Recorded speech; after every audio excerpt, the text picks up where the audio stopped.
नमस्कार, मैं सौरभ द्विवेदी। DLallanTop.com की टीम फेसबुक चुनाव के सहयोग से आई हुई है लखनऊ। स्क्रीन पर आपको नजर आ रहा है एक बिलबोर्ड जिस पर लिखा है शीरोज हैंगआउट। ये शीरोज क्या होता है? अंग्रेजी की डिक्शनरी में तो ऐसा कोई शब्द कभी नजर नहीं आया। पता किया तो पता चला कि ये हीरोज का स्त्रीलिंग है। और कौन है ये हीरो? ये हीरो वो बहादुर लड़कियां हैं जिनके ऊपर तेजाब फेंका गया और इसके बावजूद उन्होंने ज़िंदगी जीना, जूझना और अपने सफ़र को आगे बढ़ाने से वो नहीं रुकी।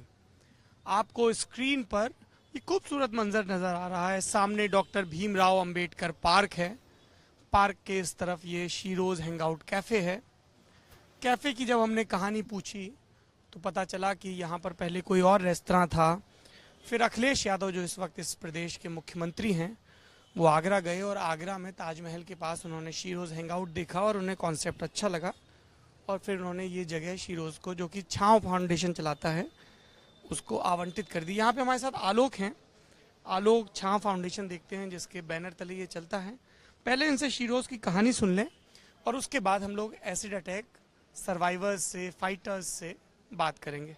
कैसे ये सिलसिला कैसे शुरू हुआ? मतलब देश में कई मुश्किलें हैं, उसमें से एक ये तेजाब वाली है, तो क्या कुछ हुआ ऐसा जो आपने ये चुना? देखिए, तेजाब हमले का ऐसे था कि हम लोग बहुत सारी घटनाएं सुन रहे हैं तेजाब हमलों की, लेकिन वो अलग अलग हिस्सों में हो रही थी। और 2013 में एक टीम बनाई गई और ऐसे सोचा गया कि अगर हम एसिड वायलेंस पे स्पेसिफिकली बात करें, क्योंकि विमेन वायलेंस पे हम बात तो करते हैं, लेकिन जो एसिड वायलेंस था उस पर कभी कोई ऐसे बात नहीं हुई थी। तो वो एक मुद्दा था 2013 में। और ये निर्भया आंदोलन के बाद एक इंस्पिरेशन मिली कि अगर हम लोग डेडिकेटेड इस पे बात करें। एक रेप एक मुद्दा है, तो एक मुद्दा तेजाब हमला भी था। तो इस तरह शुरू हुआ था। और 2014 आते आते जब हमने कैंपेन किया, बहुत सारे कानून भी आए, लेकिन जो एक सोशल रिहेबिलिटेशन था कि समाज उन्हें एक्सेप्ट नहीं कर रहा था, लोग बात नहीं करते थे, लोग डरते थे, संकोच करते थे। तो ये वाला जो मुद्दा था, इसके लिए कोई कानून शायद मदद नहीं करने वाला था, क्योंकि समाज में आपको एक्सेप्ट ना किया जाए, इसके लिए कोई कानून आप नहीं कि आपकी एक्सेप्टेंस के लिए जरूरी था ऐसा कुछ कैफ़े। और दूसरा कि आप ध्यान से देखोगे तो आप उनसे बात करेंगे तभी आपको शायद अंदाज़ा लग जाएगा कि ये क्यों ज़रूरी था। क्योंकि जॉब्स नहीं मिलती थी। जैसे मेरी दोस्त है लक्ष्मी, तो अब लक्ष्मी बताती हैं कि उनको तमाम जगह उन्होंने अप्लाई किया, तमाम जगह बात करती थी, ट्यूशन पढ़ाने के लिए जाती थी तो बोलते थे बच्चे डर जाएंगे। और स्कूल, मतलब उन्होंने स्कूल ट्राई किया, अगर वो कहीं बैकएंड में काम कर रही थी तो भी लोग कहते थे कि आपको हम थोड़ा कम पैसा देंगे। तो ये वो जो समाज के बीच में, जैसे आप बाहर निकलेंगे तो सब के सब लोग आपकी तरफ देखने लग जाते हैं। मतलब अभी भी अगर आप उनके साथ निकले बाहर तो हर आदमी मुड़ के आपको देखता है। तो ये जो वो चीज़ें थी। बताइए कि आपने चूंकि अलग अलग केसेस पे काम किया है, विक्टिम्स से या फाइटर्स से बात की है, तेजाब फेंक देना ये क्या क्रिमिनल साइकोलॉजी क्या है? मतलब एक होता है कि आप किसी का कत्ल कर दो, कुछ कर दो, मतलब मैं तेरी शक्ल बिगाड़ दूंगा, ये क्या चलता है दिमाग में? क्या बताया इन लोगों ने, क्या था? देखिए, मेरे ख्याल से अगर ध्यान से देखेंगे तो इस सारे हमले महिलाओं पे हो रहे हैं। अधिकतर हमले महिलाओं पे हो रहे हैं। महिलाएं, और उसमें भी अगर आप बहुत ध्यान से देखें तो टारगेट चेहरा हो रहा है। अगर आप तो इससे ही समझ सकते हैं कि जो हमारे समाज में महिलाओं का जो चेहरा है, जैसे अब चेहरे को ही हमने उनकी आइडेंटिटी बना दिया है। तो जब एक क्रिमिनल माइंडेड इंसान है तो वो ये सोचता है कि कैसे आपकी आइडेंटिटी छीन लें। उसे ऐसा लगता है कि जब आपका चेहरा बिगाड़ देंगे तो शायद बहुत कुछ आपसे छीन लेंगे। कि जो वो वाली सोच है, ये उस सोच की वजह से जो तेजाब हमले हो रहे हैं। मतलब एक तरफ हमने उनके चेहरे को प्रीसियस बना दिया है, बाद में उसी को हम छीन रहे हैं। तो ये हमारी ही की भी, ये समझ लीजिए हमारा किया धरा है जो हम भुगत रहे हैं। लेकिन वो कामयाब नहीं हो पा रहे हैं, कम से कम यहाँ आके तो हमें यही लग रहा है। बिल्कुल ऐसा ही है, क्योंकि अभी अगर आप देखें तो वो लोग इसके आगे का साबित कर रहे हैं कि भाई चेहरा तो एक छोटा सा चीज़ है जो उनसे आपने छीन लिया, लेकिन आपने बाकी चीज़ें उनसे नहीं छीन सकते हैं। आपसे हौसला नहीं छीन सकते, आप उनसे उनका काम नहीं छीन सकते। तो ये वैसे बाद में बहुत सारे लोग ऐसे निकले भी हैं जिन्होंने साबित भी किया है तमाम जगह पे, तमाम प्लेटफॉर्म से रिप्रेजेंट किया है। यहाँ पे कितने एसिड अटैक सर्वाइवर्स काम करते हैं? अभी ये कैफ़े शुरू हुए, अभी 1 साल नहीं हुआ है इसको। तो यहाँ पे हम लोग का प्लान है कि कम से कम लगभग 25 सर्वाइवर्स को हम लोग। यहाँ पे आएंगी प्लीज जी। क्या नाम है आपका? रूपाली विश्वकर्मा। रूपाली, आप कहाँ की रहने वाली हैं? गाजीपुर। गाजीपुर की। तो आपके साथ ये एक्सीडेंट कब हुआ? 2015 28 जुलाई। किसने किया? मुझे नहीं पता। आपको नहीं पता है? सोते समय हुआ है और 12 से 2 के बीच में। सोते समय? पुलिस ने कुछ इन्वेस्टिगेशन की, कुछ जांच की? मेरे तरफ से पुलिस और डॉक्टर का पूरा सपोर्ट था। पुलिस और डॉक्टर को, जी लेकिन ये नहीं पता चला किसने किया है। नहीं, अभी मतलब जो मेन मुजरिम है उसका कोई पता नहीं चला। तो आप यहाँ पे काम करने से पहले भी कहीं और काम करती थी? हाँ, इसके पहले फिल्मी इंडस्ट्री से मैं काम करती थी, भोजपुरी इंडस्ट्री से थी। और मैं पहले एक्टिंग और डांसिंग करती थी। पहले आप एक्टिंग और डांसिंग करती थी, फिर रोल करती थी। और अब फिर सीरोज, हाँ, अब सीरोज हैंगआउट से जुड़ चुकी हूँ। तो यहाँ पे आप हॉस्पिटैलिटी में सर्विस में हैं, काउंटर भी देखती हैं, अंदर कुकिंग भी? नो, मैं सर्विस करती हूँ और जो भी जैसे भी कस्टमर की डीलिंग होती है सारी मैं करती हूँ। क्या किस तरह का एक्सपीरियंस रहता है? मतलब यहाँ पे अलग अलग बैकग्राउंड के लोग आते हैं, अलग अलग सोच के लोग आते हैं, कभी कोई मुश्किल हालात रही या सब बहुत सपोर्टिव है? एक बार ऐसा हुआ था कि कुछ कस्टमर आए थे तो देख के एकदम शॉक्ड रह गए थे। अजीब अजीब तरीके से क्वेश्चन कर रहे थे, तो मैंने उनसे कहा कि मतलब क्या बोल रहे थे वो लोग? कहते आपके साथ ऐसा क्यों हुआ, क्या कारण था, बहुत से सवाल थे। तो मैंने उनसे बताया तो उन्होंने कहा कि नहीं, ऐसा नहीं करना चाहिए। मैंने कहा सर, अगर आप जैसे जेंट्स लोग ही समझ जाएं तो इस दुनिया में कोई क्रम ही ना हो।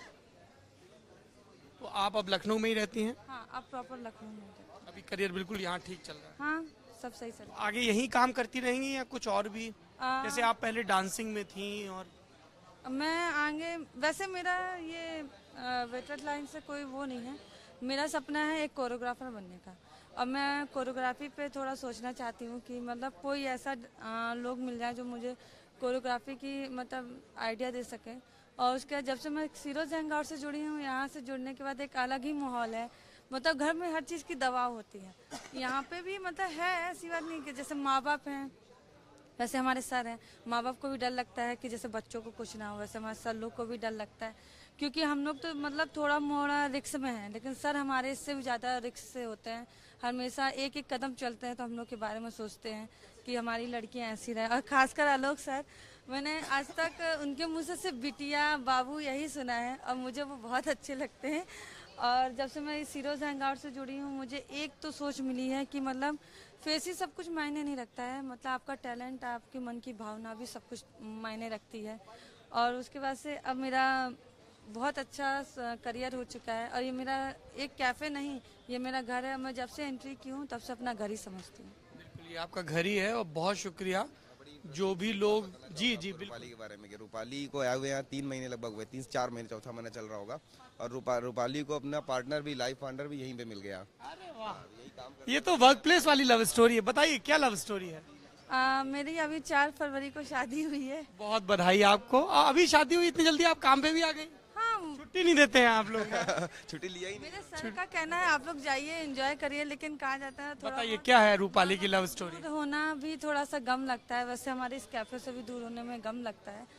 तो सर ने बोला था तुम्हारा अच्छे से पार्टी करेंगे, ये करेंगे। तो नहीं नहीं, आपकी लव स्टोरी क्या है? कौन यहीं पे है आपके पार्टनर? पार्टनर यहीं पे है। करते हैं? काम करते थे वो, और साथ में काम करते करते इनको प्रेम हो गया। अरे वाह, और क्या नाम है? कुलदीप कुमार। कई लोग नाम भी नहीं लेते हैं। नहीं नहीं, तो इसी टर्म में रिहेबिलिटेशन की बात कर रहे हैं कि जैसे आप, बहुत छोटी सी बात मैं आपको बताना चाहता हूँ। जैसे बहुत बार ऐसे होता है कि दोस्त नहीं बन पाते हैं। आप मुझे बहुत सारी हमारी दोस्ती बताया करती है ये लोग कि जैसे घर में शादियाँ होती तो उनको घर में रख दिया था कि भाई आप बाहर नहीं जाएंगे। शादियों में 5 दिन के लिए पूरा परिवार चला जाता था, घर में अकेले छोड़ के चले गए। मतलब घर के अंदर कैद करके रहना, अपने आप को, अपना चेहरा ढक के रहना, ये जो एक समस्या थी जिसको शायद, हाँ बिल्कुल, सोशली एकदम अलग कर देना, वो बदला है। जैसे यहाँ आते तो यहाँ सबके लोकल दोस्त हैं, मतलब मुझे जानकारी नहीं होती, ये लोग मिलाते हैं अपने दोस्तों से कि भाई ये मेरे दोस्त हैं, ये कस्टमर आते हैं, बहुत बार आते हैं। तो ये वो है कि एक आपको अपना एक दायरा बन गया और एक अपने तरह के दोस्त बन गए हैं। बहुत सारे, यही मैं बोला, कई लोगों को यहाँ प्रेम मिला है, कई लोगों को। चलिए रूपाली जी, अब मैं आपका नया दोस्त हूँ, आप पहले मुझे अपना किचन दिखाइए, फिर उसके बाद आपका कैफे देखते हैं। तो किचन में एक टाइम में कितने लोग काम करते हैं रूपाली? इस पे माइक पे बताइए जी। अभी तो किचन में बस ज़्यादा से ज़्यादा 4-5 लोग हैं। आप लोगों को खाना बनाने की, मतलब ये स्नैक्स ये सब तैयार करने की भी ट्रेनिंग दी गई है? नहीं, ये तो हम लोग को बचपन से यही खाना बनाना ही सिखाया जाता है, लेकिन यहाँ पे अभी मैं नहीं कुक कर पाती हूँ, क्योंकि मुझे गैस पे जाना भी थोड़ा सा दिक्कत पड़ता है, डॉक्टरों ने मना किया है। अच्छा। तो मैं अभी थोड़ा गैस से दूर रहती हूँ। और हमारे सर लोग बिल्कुल नहीं सोचते कि हमारी सर्वाइवर को कुछ तकलीफ हो। ये हमारा किचन है, आप देख सकते हैं, ये मेरे हस्बैंड। अरे वाह, बहुत बहुत बधाई। और मैं इंटरव्यू खत्म होने के ठीक बाद मिठाई खाऊंगा। तो अब आप देख लीजिए किचन में है कि बाहर से मंगवाए Yeah, हैं। क्या नाम है आपका? कुलदीप। अच्छा कुलदीप, ये बताइए, सोसाइटी में बहुत सारे लोगों की ऐसी सोच होती है, मैं बाहर आलोक से, रूपाली से बात कर रहा था कि शक्ल, चेहरा, चेहरे पे बहुत ज्यादा जोर। सॉरी सर, फेस लोग देखते हैं अपने दिमाग से, मैं फेस पे नहीं जाता हूँ, मैं टैलेंट पे जाता हूँ और उन इंसान की हेल्प करना चाहता हूँ जो लाचार हैं। मैं एक्चुअली अलग माइंड से हूँ, मैं सूरत नहीं सीरत देखता हूँ। अच्छा, आपके घर वालों का क्या रिएक्शन था, यारों का, दोस्तों का? फ्रेंड्स तो सब सही हैं, बट मैं पेरेंट्स जो हैं, फादर्स, वो थोड़ा अभी दिक्कत दे रहे हैं, बट सही। घर वाले तैयार नहीं हो रहे? हाँ, भाई रेडी हैं हमारे, जो हमारे पापा हैं वो नहीं रेडी है। तैयार हो जाइए भाई, बच्चे ने सूरत नहीं सीरत देखी है और शक्ल तो वैसे भी 10 साल 20 साल 50 साल। वेरी गुड यार, वेरी गुड। आपके जैसे नौजवानों से बड़ी हिम्मत रहती है। रूपाली तो चली गई, आप मुझे किचन दिखा दीजिए, आइए। तो ये शिरोज का किचन है। आप यहाँ पे क्या काम करते हैं? सर मैं यहाँ पे काम करता नहीं हूँ, बस ऐसे ही आया था, बस हेल्प करा रहा हूँ। सिरोज की हेल्प हमेशा मैं कराता आप हूँ। शिरोज की हेल्प, आप काम क्या करते हैं? मैं वैसे होटल मैनेजमेंट से ही हूँ। अच्छा। मैं आर्यन रेस्टोरेंट से हूँ, ये देखो मेरी टी-शर्ट है। अच्छा, आर्यन से हैं। मैम आपका क्या नाम है? विमला। आप कब से यहाँ काम कर रही हैं?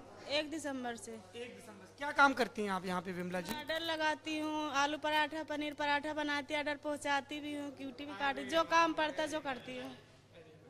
आप काम भी करती रहिए, हम लोग बात भी करते रहेंगे। तो ये बताइए, यहाँ पे इतने सारे एसिड अटैक सर्वाइवर्स काम करते हैं, है ना, जिन लोगों के ऊपर तेजाब फेंका गया, तो आप लोग जैसे बाहर जाती हैं जब, तो कोई आपसे पूछता है कि क्या कितना अलग है यहाँ पे काम करना बाकी जगहों के मुकाबले? यहाँ सबसे हमें अच्छा लगता है।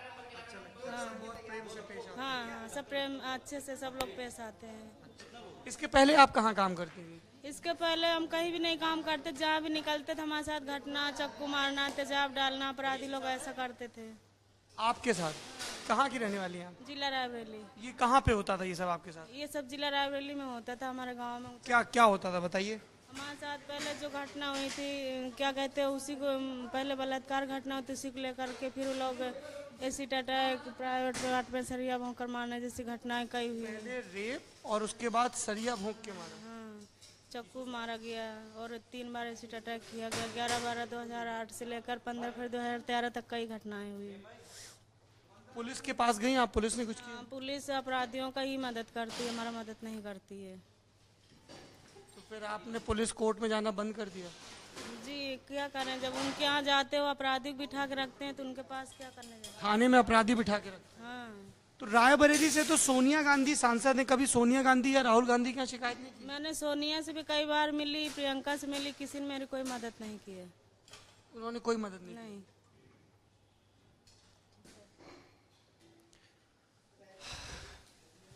सब सियासी नारे, तर्क कुतर्क सब एक तरफ हो जाते हैं। आपसे बात करूंगा मैं, आप 1 मिनट यहाँ रुकेंगी?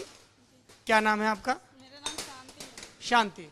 सब सियासी नारे, तर्क कुतर्क एक तरफ हो जाते हैं। विमला है, विमला जी के साथ जो कुछ हुआ उस पर क्या कहा जाए, आपने खुद ही कैमरे पे सुना है। सरकारों ने क्या किया वो भी विमला ने बता दिया कि थाने में जब वही गुंडे बैठे रहते हैं तो क्या करें। ये सब चाकू के निशान हैं। ये चाकू है, तेजाब है, सरिया प्राइवेट पार्ट में मारे थे डाल के। प्राइवेट पार्ट में सरिया मारे थे? जी शांति जी आइए, आपसे भी बात करें। क्या आपकी क्या कहानी है? जी मेरे ऊपर तेजाब पड़ा था। किसने फेंका था? मेरे घर में मेरे पापा के भाई से हुआ था, उनके लड़के ने दूसरे से डलवा दे तेजाब। मैं बाहर गई शाम को 6 बजे में।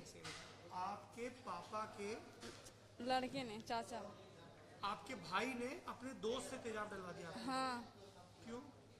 कि घर में झगड़ा हुआ था, मारपीट हुआ था घर के बारे में, कि हम लोग को मार पीट के लेना चाहती। उनकी ज़्यादा पलवार थी, मेरे कम पलवार थी, इसीलिए मार पीट के हम लोग को लेना चाहती, हड़पना चाहती, जगह ज़मीन। इसी की वजह से मेरे ऊपर तेजाब डलवा दिए थे, दूसरे से, अपना से नहीं डाले, दूसरे से डलवा दिए थे। फिर वो लोग पकड़ में आए? उन जिसने डाला था वो पकड़ में नहीं आया था, दूसरे के फंसा दिए गए, दूसरे को अंदर भेजे, जेल करवा दिए दूसरों को। फिर उसके बाद क्या हुआ? फिर उसके बाद मम्मी पापा देखे थे। फिर उसके बाद अब हमको नहीं मालूम है। तो आप यहाँ पे कब से काम कर रही हैं? मुझको 6 साल हो गया यहाँ। मैंने 6 फरवरी के मैंने आया था यहाँ, तब से मैं काम कर रही थी। दुर्गेश्वर से मेरे भैया नहीं मिले थे, तब यहाँ पे हंगार सरोज कैफे में काम करती हूँ।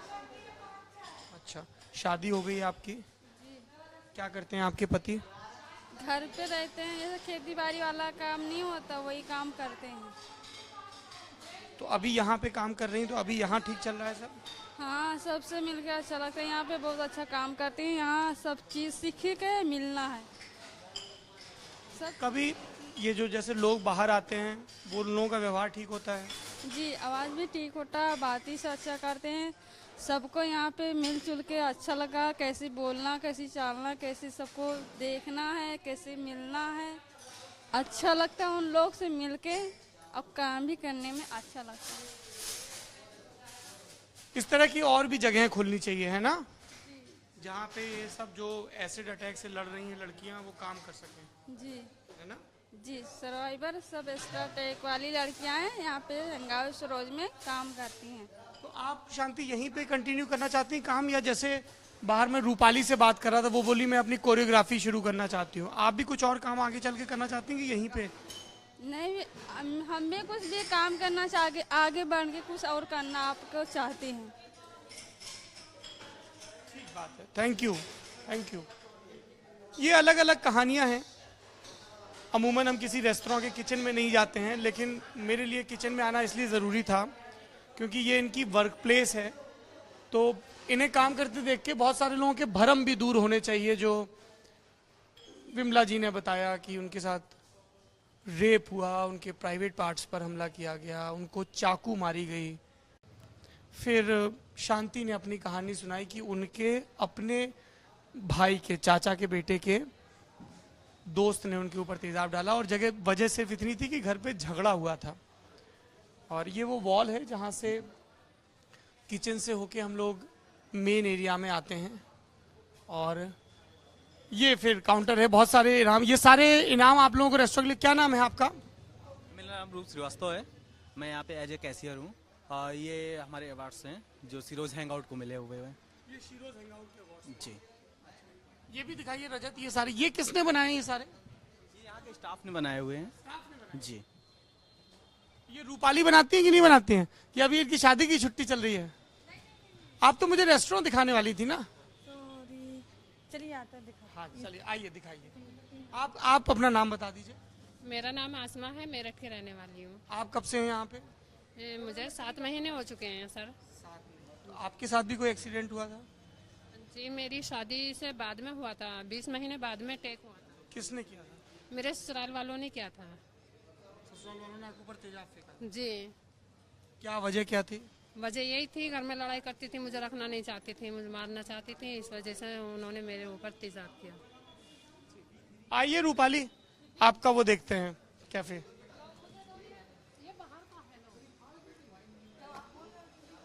जी, ये क्या एरिया है रूपाली? ये सर हमारा प्लेग्राउंड है। ये प्लेग्राउंड है। जी, यहाँ पे सिर्फ जैसे इवेंट वगैरह, books launching, birthday party, kitty party, यहाँ अच्छा, पे- बर्थडे पार्टी, किटी पार्टी भी होती है? हाँ, सब होता है, जो जो इंसान जो करवाना चाहता है। अच्छा, और बाकी खाली टाइम में लोग कैरम वैरम भी खेलते हाँ, हैं? कैरम वैरम खेलते अच्छा, हैं। प्रोजेक्टर भी लगा हुआ है? प्रोजेक्टर भी है यहाँ पे। तो इसके क्या चार्जेस होते हैं? कोई अगर जैसे मैं यहाँ अपनी बर्थडे पार्टी करना चाहूँ दिल्ली से आके? तो सर ये चार्जिंग वाला मुझे भी आइडिया नहीं है, ये जितना भी सारा मैनेजर पर दे। अब तो मैं दोस्त हो गया हूँ, तो मुझे कोई डिस्काउंट नहीं मिलेगा? बिल्कुल बिल्कुल डिस्काउंट मिलेगा। आपको डिस्काउंट रहता है? हाँ हाँ, बिल्कुल रहता है। अब वो ये आइसक्रीम कॉर्नर है। जी, ये हमारा आइसक्रीम कॉर्नर है। यहाँ पे जैसे आइसक्रीम हो गया, जितना भी ठंडी चीज़ें हैं सब यहाँ मिलती है। कोल्ड कॉफ़ी है, स्ट्रॉबेरी शेक है, चॉकलेट शेक है, पाइनएप्पल शेक है। और काउंटर की कितनी डिमांड रहती है? खूब रहती है कि डिमांड तो बहुत रहती है, अभी गर्मी में तो और डिमांड रहेगी। गर्मी में? आइए, हमारे इस काउंटर के इंचार्ज हैं। क्या नाम है आपका? शिवेंद्र निवास पांडे। शिवेंद्र निवास पांडे। शिवेंद्र निवास पांडे। कब से हैं यहाँ पे? सर हम 1 साल हो गया।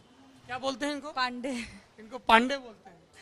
अच्छा, ज़्यादा परेशान इन्हीं को करते हैं हम। इनको परेशान करते हैं? क्यों भाई, परेशान क्यों करते हैं? क्या है ना कि मैं हमेशा 24 घंटा हंसती रहती हूँ, कभी कभी मतलब बात का मूड में नहीं रहते ना, तो कहती है दिन भर बस ही करती रहती है। दिन भर खी खी खी करती रहती है। अच्छा, ये किताबें सब डोनेट की हैं लोगों ने? हाँ, ये सारी डोनेट करते हैं। कोई ले भी जाता है कि सिर्फ यहीं बैठ के नहीं, पढ़ सिर्फ सकते यहाँ बैठ के पढ़ने वाला सीखते हैं। और यहाँ पे सारा कस्टमर है, हाँ, यहाँ सब कस्टमर रहते हैं, अपना टाइम करते रहते हैं। कुछ मतलब जैसे इवेंट भी होता है तो उसके बारे में इंटरव्यू भी चलता रहता है। बहुत सी प्रकार की चीज़ें होती रहती हैं। तो लोग यहाँ पे अभी जैसे वैलेंटाइंस डे हुआ तो सब लोग अपनी गर्लफ्रेंड बॉयफ्रेंड लेके भी आते हैं? हाँ, इसी उस दिन तो था बहुत भीड़ थी? हाँ, भीड़ थी, लेकिन फिर भी थी, लेकिन उतनी नहीं थी, क्योंकि कुछ लोग पार्क में, ज़्यादातर वैलेंटाइन डे में पार्क ही में मनाते हैं अक्सर लोग। ज्यादातर लोग पार्क में चले जाते हैं। तो ये तो इतनी अच्छी जगह है, पार्क के सामने भी है। और फिर उसके बाद भी यहाँ पे बहुत भीड़ थी वैलेंटाइन डे को, मतलब दिन में थोड़ा कम भीड़ होती है, फिर 12-1 बजे के बाद सब फिर बहुत ज़्यादा भीड़ हो गई थी यहाँ पे। तो ये वोटिंग के लिए आप लोगों ने लगाया है? जी, तो आप लोग जा रहे हैं वोट डालने? 19 तारीख को बंद रहेगा तो उसी के लिए लगाएगा, वोटिंग के लिए। अच्छा, 19 को बंद रहेगा क्योंकि 19 को पोलिंग है। हाँ, पोलिंग। अच्छा, ये बताइए, यूपी में जैसे हम लोग कई जगहों पे गए, लोग अलग अलग पार्टी के नेताओं के बारे में अलग अलग बात करते हैं। आप लोगों के हिसाब से किसी पार्टी ने महिलाओं के लिए कुछ काम किया है? हाँ, किसने? अखिलेश यादव ने। अखिलेश यादव ने अभी तक मैं देखूं तो जितने नेता हैं उन नेताओं में से अभी तक अखिलेश यादव ने बहुत काम किया है। और खासकर लड़कियों के पास कन्याधन हो गया, साइकिल चला दी, और फिर उसके बाद बहुत से LIC में भी बहुत सारी चीज़ें की है, किसान धन में भी बहुत सी चीज़ें की हैं। और जब एसिड अटैक के ऊपर भी केसेस उन्हीं ने ज़्यादातर चलाए हैं। तो इसलिए मुझे लगता है अखिलेश यादव की पार्टी सबसे अच्छी पार्टी है। अखिलेश यादव। चलिए, थैंक यू। यहाँ पे अखिलेश पार्टी के नेता कुछ बैठे हुए हैं, उनसे बतियाते हैं, है ना? Thank you so much. Rupali Akhilesh Yadav की पार्टी का जिक्र कर रही थी। ये अखिलेश यादव की पार्टी के नेता हैं, ये कामेश्वर जी हैं। कामेश्वर जी बनारस से हैं और लोहियावानी के युवजन सभा के अध्यक्ष हैं, और ये इस पूरे गैंग के खलीफा हैं। ये खलीफा हैं और इनका नाम प्रदीप है। सर, आपका क्या नाम है? मेरा नाम सुरेंद्र राजपूत। और आप कांग्रेस के प्रवक्ता हैं? जी, मैं यूपी कांग्रेस का प्रवक्ता। अच्छा, तो आप लोग सिर्फ प्रेस कॉन्फ्रेंस नहीं, मतलब यहाँ पे भी इत्तेफाकन मिल गए या कॉफी भी साथ पीते हैं? कॉफी भी साथ पीते हैं। मतलब दोस्ती कैफे और बाहर तक भी है? भाई, ये किसने कह दिया कि राजनीतिक अगर मतभेद रहते हैं आपके? आज तो गठबंधन है, लेकिन जब राजनीतिक मतभेद भी रहते थे तब भी साथ में थे। भी साथ में थे। अच्छा, एक बात बताइए, लखनऊ में लोग कह रहे हैं कि प्रियंका गांधी ने अखिलेश भैया की गोच्ची कर दी। तो हमने पूछा ये क्या होता है? बोले कि जब गठबंधन हुआ तब ये तय हुआ था कि प्रियंका जी डिम्पल भाभी के साथ कई जगह जनसभा करेंगी। अब वो सिर्फ रायबरेली कर रही हैं। 3 चरण का मतदान हो गया, रायबरेली अमेठी बार कहीं गई नहीं। क्यों पड़े हो चक्कर में, कोई नहीं है टक्कर में। आज की डेट में जो सबसे बड़ी चीज है उत्तर प्रदेश में। या तो एक बात बताइए, ये प्रवक्ताओं से जो सवाल पूछा जाता है वो उसका जवाब नहीं देते, दाएं बाएं घुमाते हैं। आप ये बताइए, प्रियंका ने रायबरेली अमेठी के बाहर प्रचार क्यों नहीं किया गठबंधन के लिए? हम तो चाहते हैं प्रियंका जी पूरे उत्तर प्रदेश में ही नहीं पूरे देश में आवे, लेकिन वो कब आएंगी, कैसे आएंगी, तो प्रियंका जी तय करेंगी ना। कार्यकर्ताओं का कोई दबाव? कार्यकर्ताओं का पूरा दबाव है, कार्यकर्ताओं की पूरी प्रार्थना है, एक एक कांग्रेसी कार्यकर्ता राहुल जी समेत। अच्छा, ये बताइए, कार्यकर्ताओं को सारी आस गांधी परिवार के लोगों में ही क्यों नजर आती है? आप क्यों नहीं कर सकते हैं? राजपूत जी करें, राजपूत जी प्रदेश अध्यक्ष बने, राष्ट्रीय अध्यक्ष बने, नहीं हो सकता? गांधी परिवार की त्याग तपस्या आपका भी तो है, आप नहीं कर रहे हैं पार्टी के लिए। जो गांधी परिवार की स्थितियां हैं देश में, जिस तरीके से गांधी परिवार ने इस देश को आजादी दिलाने में अपना महत्वपूर्ण योगदान दिलाया है, वो सुरेंद्र राजपूत के परिवार ने कार्यकर्ता के रूप में अपनाया है। कार्यकर्ता के रूप में सुरेंद्र राजपूत सिपाही की तरीके से कांग्रेस के साथ खड़े हुए हैं, मेरा परिवार खड़ा हुआ है। लेकिन तो प्रियंका गांधी के परिवार ने किया, इसलिए उनका हक बनता है। प्रियंका गांधी जी का पूरा खानदान और जिस तरीके से जो उनका त्याग तपस्या और बलिदान का इतिहास है, राहुल जी का राजीव जी का ले लो आप, इंदिरा जी का ले लो आप, जवाहरलाल जी का ले लो, और कांग्रेस का अपना जो इतिहास है आजादी के लिए, वो किस परिवार का इतिहास है? जरा हमें बता दीजिए। आप कोई एक परिवार बता दीजिए, मेरा परिवार हो या आपका परिवार हो। मेरे और आप, मेरे राजपूत जी, आपके और मेरे परिवार ने इस देश के लिए उतना ही त्याग और बलिदान किया है जितना गांधी परिवार में। उनके बलिदान को कम नहीं आंक रहा हूँ, लेकिन अपने को भी कम नहीं कर रहा हूँ। खैर, ये सियासी बात है। ये प्रदीप जी हैं। प्रदीप जी, एक बात बताइए, आप युवा नेता हैं, ये यूपी के सारे जो युवा नेता होते हैं उनके साथ 8-10 भैया जी हमेशा सारे और युवा नेता कैसे साथ रहते हैं? ये मैकेनिज्म क्या है युवा नेताओं की? ऐसा कुछ नहीं है, समाजवादी पार्टी की ये देन है। आदरणीय मुख्यमंत्री जी स्वयं युवा हैं। जब वो राजनीति में नहीं थे तब भी युवाओं का आकर्षण उनके प्रति लगातार रहता था, और जिस तरीके से आदरणीय मुख्यमंत्री जी नौजवानों को जोड़ने का काम किया, हर एक नौजवान के पीछे नौजवान चलने का काम कर रहा है। अच्छा, नौजवान के पीछे नौजवान, आइए आपके नौजवानों से मिलते हैं जरा। ये एक नौजवान है जो इस दूसरे नौजवान के इंटरव्यू को रिकॉर्ड कर दिया। इधर आओ, इधर आओ, इधर। क्या नाम है? ओपी यादव। अरे अरे, घबरा नहीं। नहीं, घबरा नहीं रहे। अच्छा, बात कर। क्या करते हैं? नहीं, मैं आपसे बात करूँ। मैं पढ़ाई करता हूँ। क्या पढ़ाई कर रहे हो? डिप्लोमा करके टीचिंग लाइन में हूँ मैं अभी प्रेजेंट टाइम। सरकारी टीचर हो? नहीं, प्राइवेट ही। इंस्टीट्यूट चलाते हैं। मैं क्या चलाते हो? इंस्टीट्यूट चलाते हो। क्या पढ़ाते हो इंस्टीट्यूट में? डिप्लोमा वालों को पढ़ाता हूँ मैं। अच्छा, और नेतागिरी भी करते हो? जी। क्या तुमको विधायक मंत्री बनना? नहीं, विधायक मंत्री नहीं। अरे यार, तुम विधायक मंत्री क्यों नहीं बनना? नहीं बनना है। मेरा एजुकेशन। अखिलेश जी विधायक तो चाहिए, 403 में कई चाहिए होंगे ना, सब अखिलेश जी बन जाएंगे। नहीं, सब लोग विधायक ही बन जाएंगे तो फिर हम लोग क्या सांसद बनेंगे? नहीं, सांसद भी नहीं। मैं कभी चुनाव नहीं लड़ोगे? नहीं, कभी नहीं। भाई को लड़ाएंगे, मेरे भैया बैठे हैं। ये ऐसे सिखाया गया है क्या कि सिर्फ चुनाव? प्रदीप शर्मा जी को मैं। प्रदीप शर्मा जी को लड़ा, पर प्रदीप शर्मा जी को तो आपके अखिलेश ने टिकट ही नहीं दिया। तो ठीक है, इस बार नहीं दिया, अगले बार दिए गए। अगली बार देंगे? प्रॉमिस किया है? प्रॉमिस नहीं, ऐसा नहीं है कि कोई प्रॉमिस करे तभी देगा। चलो, तुम्हारी ट्रेनिंग लेकिन बढ़िया चल रही है जी। ये बताइए, आप बनारस से हैं। बनारस की एक नई सियासी पहचान हो गई है प्रधानमंत्री नरेंद्र मोदी की वजह से, है ना? सही सही बताइएगा, मुझे पता है आप सपा के नेता हैं। मैंने कहा बनारस की नई सियासी पहचान। सर, हमारा पेशा है, हम बहुत मुझे पता है कि आप लोग बहुत चौकन्ने हैं। बाबा विश्वनाथ की नगरी, उसको कोई क्या पहचान देगा? क्योटो तो नहीं बना होगा। नहीं, अभी क्या 2.5 साल में बनारस में सांसद निधि से या केंद्र सरकार की तरफ से कोई भी काम हुआ है बनारस या उसके आसपास? ईमानदारी से बताइएगा, क्योंकि हम बनारस जाएंगे, दिखाएंगे, फिर आपको हवाला देंगे। ईमानदारी से मैं बता रहा हूँ, 2014 में माननीय मुख्यमंत्री अखिलेश यादव जी ने रोड शो किया था, और जब रोड शो के दौरान उन्होंने बनारस में बिजली के तारों का जंजाल देखा था, तो उन्होंने उसी समय कहा था कि मैं बनारस की बिजली के तारों को अंडरग्राउंड करूंगा, और वो प्रस्ताव बनाकर केंद्र सरकार को उन्होंने दिया था। मोदी जी ने यही काम बनारस में बहुत अच्छा किया है कि वहाँ के सारे बिजली के तारों को अंडरग्राउंड करा रहे हैं। कर दिया है, काम चल रहा है, और कुछ क्षेत्रों में कर दिया है उन्होंने, लेकिन वो भी माननीय मुख्यमंत्री के प्रस्ताव देने पर। चलिए, मतलब ये अच्छी चीज है कि अखिलेश यादव नरेंद्र मोदी ने मिलकर बनारस के लिए एक अच्छा काम किया है। और कोई अच्छा काम दोनों ने मिलकर किया हो? उसके बाद केवल मुख्यमंत्री ने ही काम किया। अच्छा, ये बताओ प्रदीप, एक नेता समर्थकों के साथ रहता है, पार्टी के लिए काम करता है, टिकट मांगता है, टिकट नहीं मिलता है, फिर आगे क्या होता है? ऐसा कुछ नहीं होता है। हम लोग देखिए, हम लोगों ने अगर धरातल पे काम किया तो हम लोगों की भी मंशा रहती है, राजनीति करने पे हम लोगों की मंशा रहती है, कहीं ना कहीं हम लोग भी किसी भी क्षेत्र का प्रतिनिधित्व करें। लेकिन अगर टिकट नहीं मिलता है, हमारा नेता चाहता भी है कि हम लोगों को टिकट मिले, यदि किसी कारणवश नहीं मिलता तो हम लोगों की उम्मीद नेता के प्रति रहती है किस तरीके से अपने नेता को मजबूत किया जाए। लेकिन एक बार बताओ, मजबूत तो ठीक है, पर आप लोग मेहनत भी कर रहे हैं ना, तभी तो टिकट मांग रहे हैं ना। आप बनारस से, आप लखनऊ से, अब नहीं मिला तो थोड़ा तो यार, मतलब इतना भी कर्मण्यवादी का रास्ते मां फलेशु कदाचन नहीं है ना कि कोई मोह ही ना हो। देखिए, समय समय पे आदरणीय मुख्यमंत्री ने नौजवानों का सम्मान बढ़ाने का काम किया है। यदि हमें टिकट नहीं मिला तो हम लोग आगे चल के और भी चीजों से सम्मानित किए जा सकते हैं। आदरणीय मुख्यमंत्री जी ने कहा है सरकार बनाना हमारी प्राथमिकता है। नौजवान चाहता है आदरणीय मुख्यमंत्री जी फिर से मुख्यमंत्री। जी। हम लोग मिडिल परिवार से हैं, और सच्चाई है कि राजनीतिक बैकग्राउंड कुछ नहीं, ना पैसा ना कुड़ी। आज के डेट में राजनीति ये दोनों चीजें बहुत महत्वपूर्ण होता है। तो पैसा कैसे आता? मतलब आप लोग जैसे गाड़ी से चल रहे हैं सब समर्थक। मेरी बात तो सुन लीजिए, पूरी बात। अभी गाड़ी है कहाँ, इनकी गाड़ी से चल रहा हूँ। अच्छा, इनकी चल रही है। हाँ, हो जाएगी।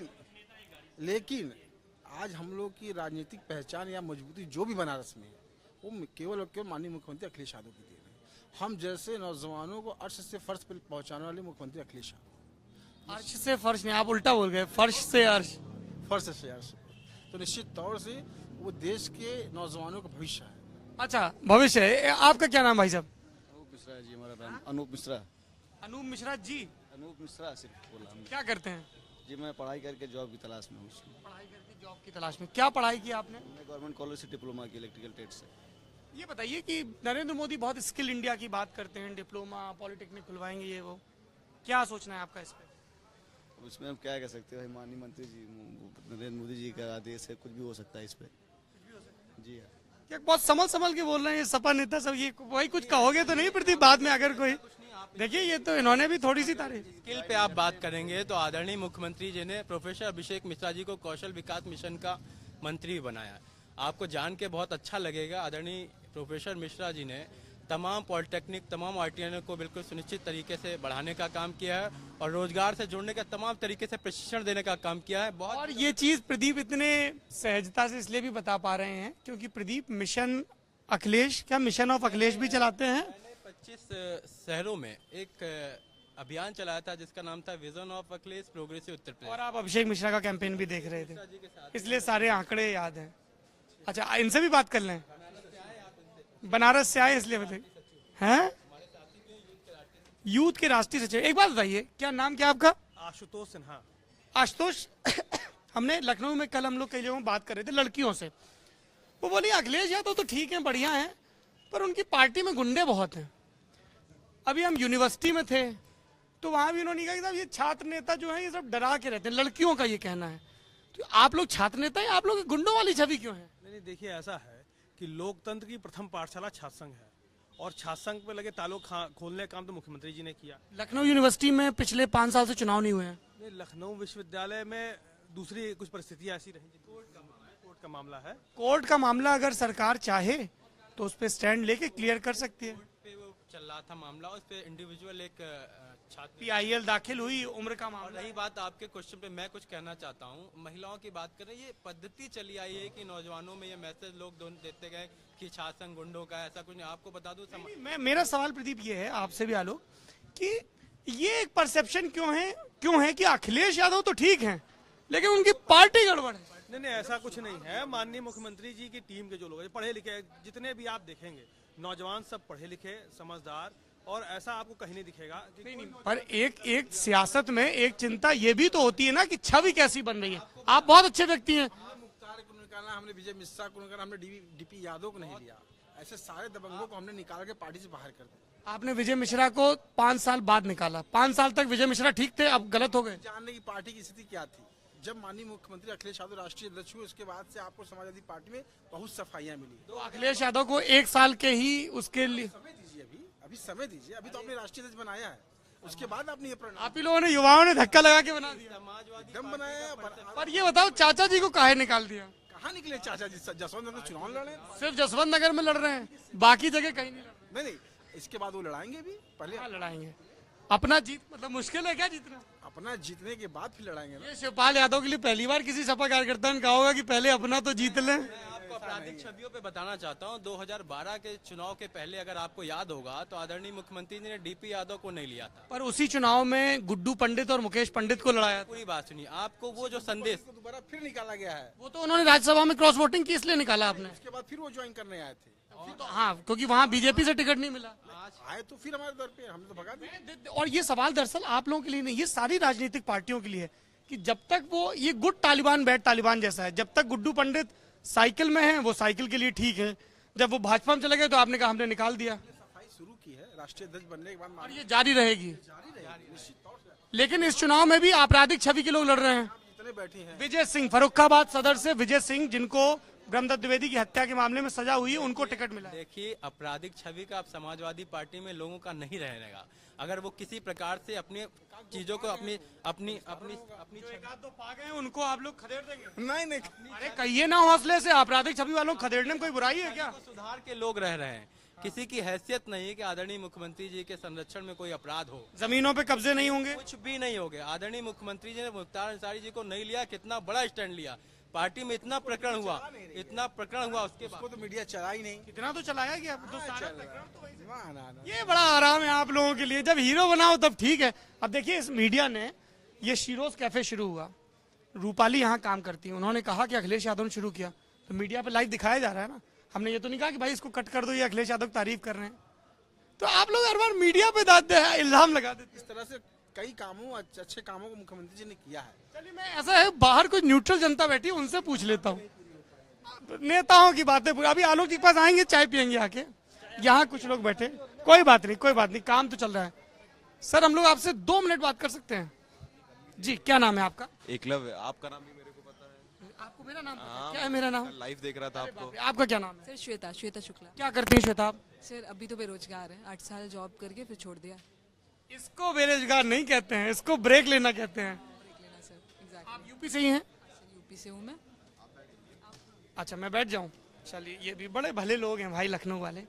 तो श्वेता और एकलव्य, एक चीज तो ये बताओ, ये बड़ा कमाल का प्रोजेक्ट है ना एस्थेटिक्स। बहुत अच्छा। आप लोग और लोगों को भी बताते हैं इसके बारे में? मैं तो आज फर्स्ट टाइम आया हूँ, दीदी ने कहा तो हाँ, मैं कोशिश करती हूँ सर जितना ज़्यादा लोगों को इन्फॉर्म कर सकूँ। क्या करती हैं आप? काम क्या करती थी ब्रेक लेने के पहले? काम से I had been working with telecom sector Sony India के साथ, तो हम लोग सेल्स में थे एंड मतलब आपको काफ़ी कुछ जानना है। ये यूपी में इतनी सारी पॉलिटिकल पार्टीज हैं, अलग अलग क्लेम कर रही हैं, आपको किसी का दावा दुरुस्त लगता है? सर मैं 2 चीज़ें आपको पहले बताना चाहूँगी। फर्स्ट ऑफ ऑल मैं बहुत ही कैमरा शाई पर्सन हूँ। दूसरी चीज़, पॉलिटिक्स में बिल्कुल भी इंटरेस्ट नहीं है मेरा। आपको पॉलिटिक्स में इंटरेस्ट नहीं, लेकिन पॉलिटिक्स आपके इर्द गिर्द की हर चीज़ तय कर रही है। लगता है कि अभी मेरी सोच वहाँ तक पहुँची नहीं कि मैं ये सारी चीज़ें डिसाइड कर सकूँ। बड़ा से वोट डालती हैं आप? हाँ बिल्कुल। वोट डालने का पैमाना क्या? मैं ये नहीं पूछूंगा किसे डालती हैं, कैसे तय करती हैं कि श्वेता किसको वोट देंगे? सर अभी तक तो फैमिली में था कि हाँ भाजपा को देना है, तो होता रहता था। इस बार ही सोचना पड़ रहा है कि किसको देना हो। इस फैमिली देती थी भाजपा। इस बार डायलेमा है थोड़ा सा, बिकॉज काम हुआ है यहाँ पे, डेवलपमेंट हुआ है, तो सोचना पड़ रहा है थोड़ा कि सपा या भाजपा। आपका क्या सोचना है?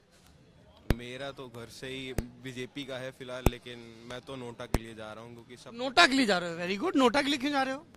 सर बेसिकली क्या है कि सब लोग अपने अपना काम थोड़ा बहुत बताते हैं कि ये किया ये किया। आप यहाँ लखनऊ में बैठे हुए हैं जो कि उत्तर प्रदेश का एक कैपिटल है। आप लखनऊ से ही मुश्किल से आप 30 किलोमीटर बाहर कहीं अंदर जाइए, बाराबंकी के अंदर चले जाइए, मलियाबाद एक साइड है उधर चले जाइए, कन्नौज जाएंगे तो बीच में बहुत छोटे छोटे शहर पड़ते हैं, वहाँ चले जाइए। यहाँ से आप कानपुर जाइए, उसमें बहुत छोटे छोटे टाउन पड़ते हैं, बहुत छोटे। थोड़ा सा आप अंदर जाएंगे आपको समझ में आ जाएगा, असलियत वही है, रियलिटी वही है, सब कुछ वही है। ना वहाँ पानी पहुँच पाता ढंग से, आदमी हैंडपम्प से पानी लेने जाता है। सड़कें आप देख लीजिए, बहुत बुरी हालत में सड़कें हैं। लखनऊ में काम कर दिया इसका मतलब ये नहीं हुआ कि हर जगह काम कर दिया। सॉल्यूशन क्या है एकलव्य? मेरे हिसाब से सॉल्यूशन यही है कि जो यूथ है उसको इस चीज़ में आना चाहिए, क्योंकि वो will you join politics? Sir कह नहीं सकते, मेरा थोड़ा इंटेंशन है लेकिन मैं जा नहीं सकता हूँ क्योंकि मेरे को अभी थोड़ा अपने आप को ही सुधारना है, चीज़ें अच्छी लानी है। मैं थोड़ा सोशल वर्क करता हूँ।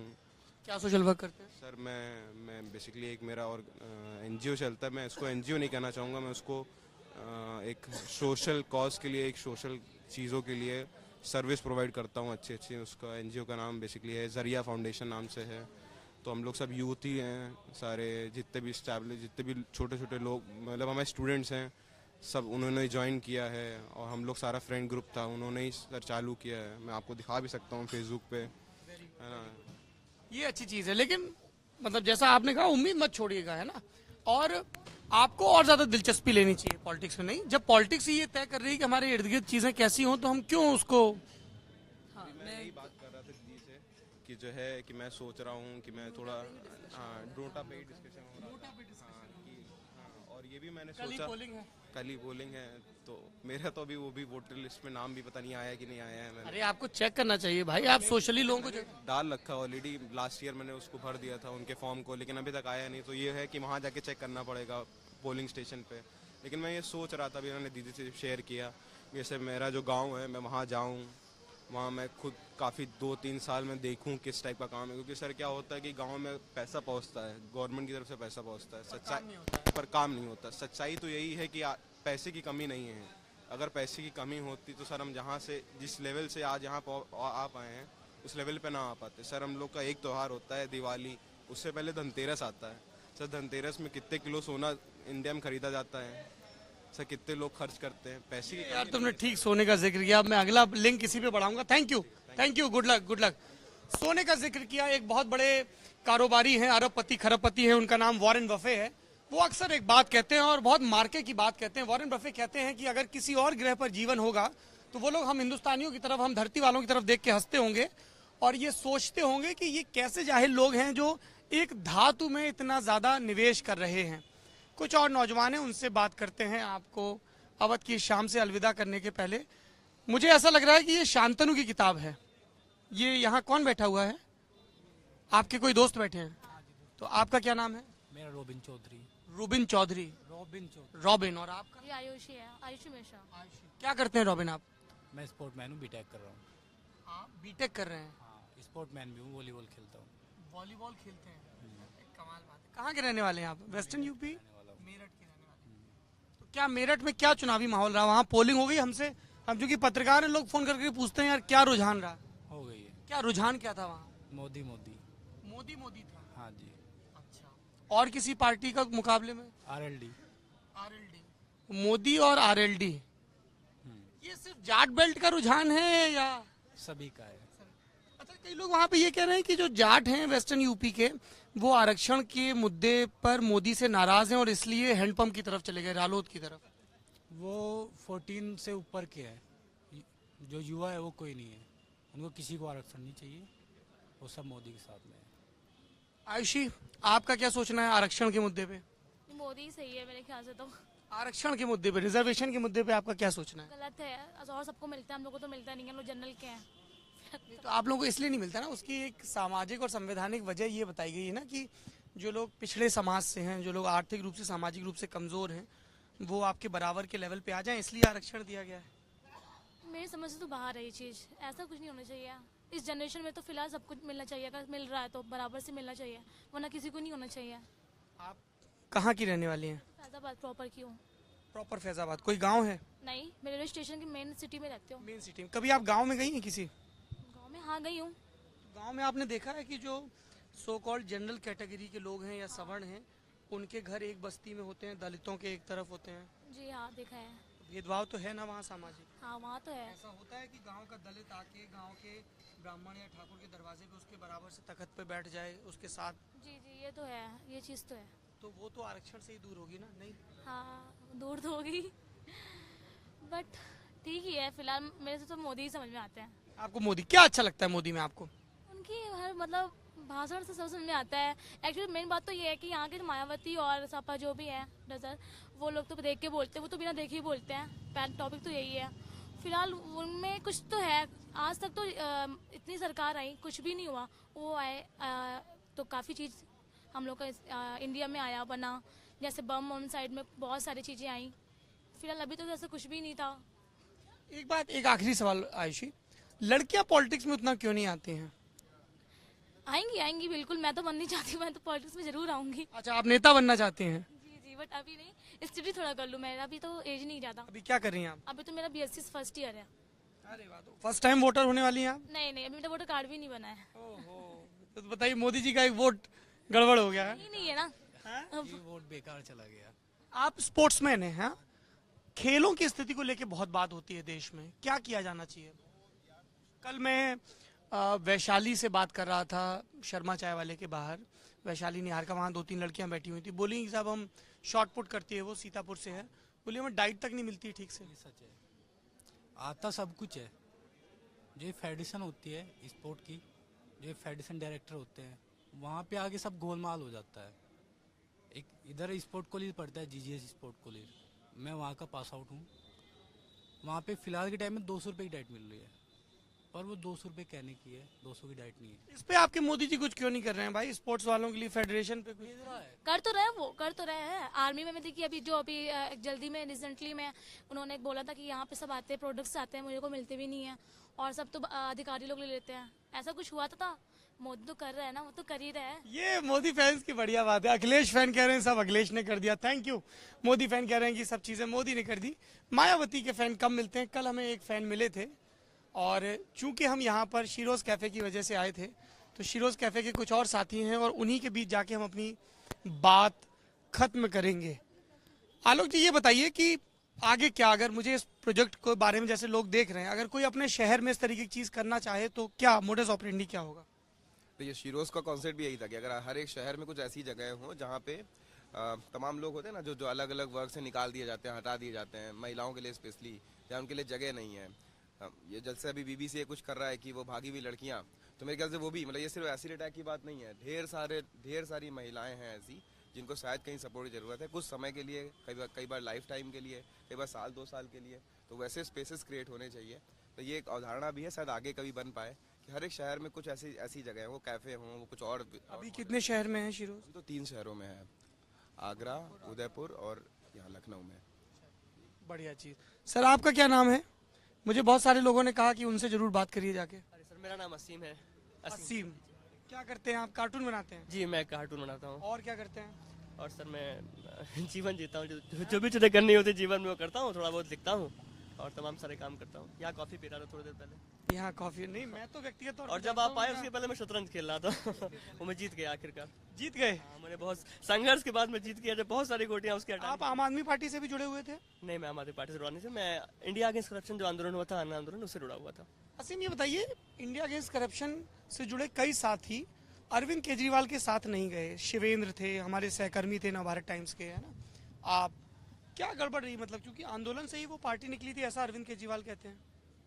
हाँ, मेरे ख्याल से बहुत सारे लोग थे जो इस आइडिया से सहमत नहीं थे कि राजनीति में जाना चाहिए, और क्योंकि ये बहुत डेमोक्रेटिक कदम नहीं था जो सबसे पूछ के एक सहमति बना के उठाया गया हो। अचानक से एक दिन ऐलान हुआ कि पॉलिटिकल पार्टी बनेगी और वो बन गई, तो बहुत सारे लोग उसके साथ में तारतम्य नहीं बैठा पा रहे थे। फिर कहीं ना कहीं ऐसा हुआ कि पूरा का पूरा आंदोलन बहुत व्यक्तिवादी होता चला गया। अगर आप पूरी पॉलिटिकल पार्टी को देखें तो मुझे लगता है सबसे ज़्यादा व्यक्तिवादी पार्टियों में से एक दिखती है आम आदमी पार्टी। तो शायद इस तरफ जाते हुए देखना बहुत लोगों को ठीक नहीं लग रहा था, क्योंकि जब आप एक आंदोलन का हिस्सा हो जो डेमोक्रेसी को मजबूत करने की बात कर रहा है और वो बहुत एंटी डेमोक्रेटिक होने लगे, तो शायद लोग अच्छा नहीं महसूस करेंगे। फिर सबकी अपनी अपनी वजह भी होती है। दिल्ली में कैसा काम किया आम आदमी पार्टी ने? मुझे लगता है दिल्ली में काम अच्छा हुआ है अब तक। मुझे बहुत पता नहीं, क्योंकि मैं मतलब दिल्ली के अंदर नहीं रहता बहुत, लेकिन जितना मुझे जानकारी है कि मोहल्ला क्लिनिक करके वो कुछ काम कर रहे हैं, कुछ और काम भी कर रहे हैं जो अच्छे हैं। जिस तरह उनको मेजोरिटी मिली थी उसके बाद उन्होंने जो बिजली पानी के वादे किए थे वो पूरे किए हैं, तो मैं बहुत कम जानता हूँ, मुझे लगता है कि अच्छी दिशा में जा रहे हैं। और पंजाब में उनकी क्या चुनावी संभावनाएं हैं? इस बारे में मैं कुछ नहीं कह सकता। अरे गुरु एक बात बताओ त्रिवेदी जी महाराज, कानपुर के हो ना आप? हाँ, आप कह रहे हैं कि आप कुछ नहीं जानते। जानता तो कोई नहीं, सब लोग अखबार पढ़ते हैं, चैनल देखते हैं, डिस्कस करते हैं, चेस खेलते हुए राय बनाते हैं। आपकी राय क्या है? इस बारे में ये मुझे लगता है कि मैं मतलब जो मेरी राय होगी वो बहुत ऐसे आदमी की राय होगी जो बहुत कम जानता है। राय तो मैं 2 मिनट में दे सकता हूँ। राय तो मैं कानपुर वाले मशहूर हैं 2 मिनट में राय देने के लिए। वही बात है, कानपुर वाला तुरंत राय दे सकता है। मैं आपके बारे में आगे कभी पॉलिटिक्स में जाएंगे? नहीं, मेरा कोई ऐसा विचार नहीं है। टीवी में आपको एक मशहूरियत बिग बॉस से भी मिली जी, तो टीवी में कभी आगे जाना चाहेंगे? नहीं, ऐसा मेरा कोई विचार नहीं है। कार्टून ही बनाएंगे? नहीं, मैं कार्टून ही बनाऊंगा ऐसा विचार नहीं है, क्योंकि मैं इस तरह देखता नहीं हूँ कि आपको कोई एक काम करना चाहिए और करते रहना चाहिए। मैं सोचता हूँ कि मैं जीवन जीना चाहिए और बहुत सारे काम करने चाहिए, तो पर ऐसा कोई विचार नहीं है। कभी लगा अगर कोई भी आइडिया मुझे स्ट्राइक किया तो ठीक है, तो मैं वो भी करूंगा। Very good, thank you. Aseem Trivedi कह रहे थे कि जीवन को कई ढंगों से जिया जाना चाहिए, उसमें से एक ढंग ये भी है कि आप अपने पुराने दोस्तों से मिलें। ये दाएं हाथ में मेरे एक दोस्त बैठे हुए हैं कुर्सी पे, जिनसे मैं आखिरी बार साल 1992 में मिला था, मतलब अब से 25 साल पहले।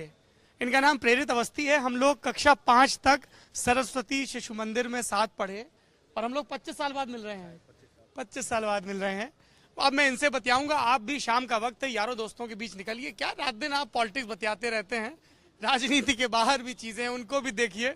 thelallanTop.com भी देखिए, thelallanTop.com और फेसबुक चुनाव, जो उत्तर प्रदेश की चुनाव की सियासत के चीने अनचीने किस्सों को आप तक लाने की लगातार कोशिश कर रहा है। 19 तारीख यानी कल तीसरे चरण का मतदान है। लखनऊ भी वो सीट है जहां पर वोटिंग होगी। कई वीआईपी कैंडिडेट्स हैं यहाँ पर। दया शंकर सिंह, जिन्होंने मायावती पर अभद्र टिप्पणी की, उनकी पत्नी स्वाति सिंह, जो भारतीय जनता महिला मोर्चा की अध्यक्ष हैं, सरोजिनी नगर से चुनाव लड़ रही हैं। उसके अलावा अपर्णा बिष्ट, मुलायम सिंह यादव की छोटी बहू, लखनऊ कैंट से चुनाव लड़ रही हैं। उनके सामने उत्तर प्रदेश के ही मुख्यमंत्री और मुलायम सिंह यादव के एक वक्त राजनीतिक गुरु रहे हेमवती नंदन बहुगुणा की बेटी रीता बहुगुणा जोशी चुनाव लड़ रही हैं, जो पिछली मर्तबा कांग्रेस के टिकट पर विधायक बनी थी। ये दोनों बहुएं और बेटियां लखनऊ कैंट की सीट पर आमने सामने होंगी। और भी कई वीआईपी सीट्स हैं। नीरज बोरा के सामने प्रोफेसर अभिषेक मिश्रा हैं, जो अखिलेश यादव के करीबी बताए जाते हैं, IIM में प्रोफेसर रहे। काफी दिलचस्प घमासान है। आप भी बताइए अपने दिलचस्प अंदाज में उत्तर प्रदेश की सियासत को लेकर आपका क्या कहना है। मेरा दोस्त आ गया है, मेरी चाय आने वाली है, मैं आपसे बाय बाय बोल रहा हूँ। मेरा नाम सौरभ द्विवेदी, कैमरे के पीछे रजत सैन है और वो बांगड़ू जो कैमरा लटकाए घूम रहा है, इसका नाम है केतन। ये शो करने यहाँ पर आए थे, 2 दिन की इन्होंने छुट्टी ले ली हमसे और हमें ये अपना शहर दिखा रहे हैं। अभी हम केडी सिंह बाबू की शिकंजी पी के आए हैं और उसके पहले कबाब वगैरह भी खाया आपने। ठीक है, बाय बाय। खाते पीते रहिए, मस्त रहिए, मौज करिए और हौसला बनाए रखिए।